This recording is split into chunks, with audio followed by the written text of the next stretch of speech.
Janasena party 7 సిద్ధాంతాలు, 2 సిద్ధాంతాలు చెప్తా బాగా వినండి. ఎందుకంటే పవన్ కళ్యాణ్ గారు ఈ 2 సిద్ధాంతాలను బలంగా పాటిస్తాను అని ప్రజలకు చెప్పారన్నమాట. అందుకే ఈ సిద్ధాంతాలను పార్టీ సిద్ధాంతాల్లో పెట్టాను అని. నంబర్ 1 కులాలను కలిపే ఆలోచన విధానం. నంబర్ 2 మతాల ప్రస్తావన లేని రాజకీయం. ఈ రెండిట్లని బలంగా పాటిస్తానని పవన్ కళ్యాణ్ గారు చెప్పారనమాట. కులాల గురించి, మతాల గురించి ఎక్కడ ప్రస్తావించను అని.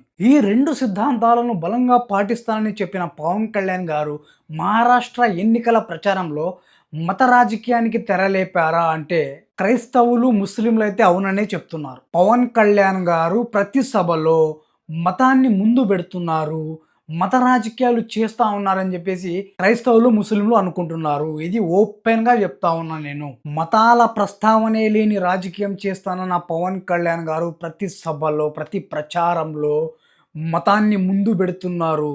దీనివల్ల క్రైస్తవులు, ముస్లింలు జనసేన పార్టీకి దూరం అవుతారు అని బయట అనుకుంటున్నారు. దయచేసి దీని మీద మీరే ఆలోచించుకోవాలా. పెద్దవాళ్ళు మీకు తెలిసినంతగా ఎవరికి తెలియదు కాబట్టి మీకు చెప్తా ఉన్నా. బయట అనుకునేదే మీకు చెప్తా ఉన్నా.